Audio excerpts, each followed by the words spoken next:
Moving on to the Class C game, it was Southwestern and Wilson, and it was Taiwan Wright on one side, and it was Drew Westmoreland on the other, and those two guys put on a show.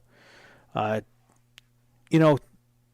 into that game, we knew that Declan Ferry probably wasn't going to play, and he didn't. So it wasn't necessarily David versus Goliath with Declan, but without Declan, it was absolutely David versus Goliath in that game.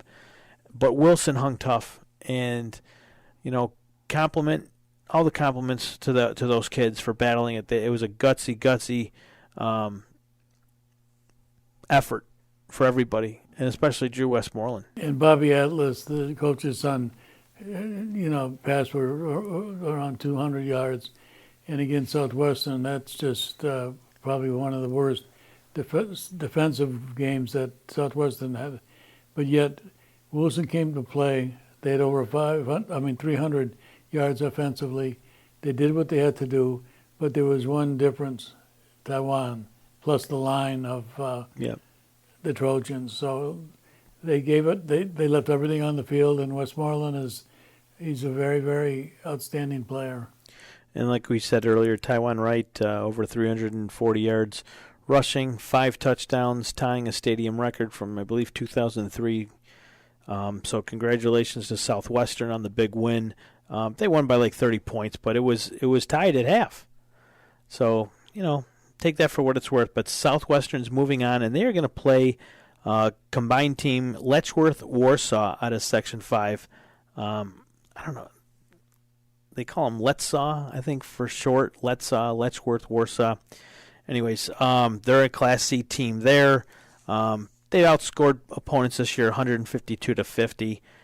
They just beat Leroy last week. They also beat Attica Central to get here. And, their games, not like Southwestern's, where Southwestern was blowing teams out by 30, 40 points a week. There's 14-0 in here, 28-14, 21-7. They did lose to Leroy 3 weeks before the playoff game, 7-6, and a tight one there. So, but they do win this past one. So I think Southwestern, just like I do CSP, I think they have, I don't want to say easy roads, but they have very winnable games here to move on to the next round.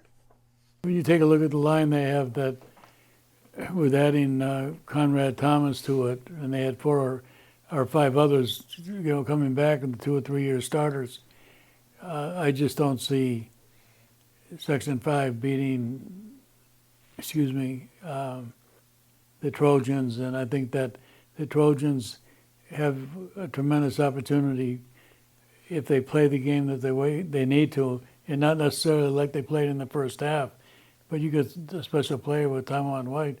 So when you have the Trojans playing as well as they can, and a player like Taiwan who's playing like a man among boys, it's going to be a tough road for Section 5. I agree.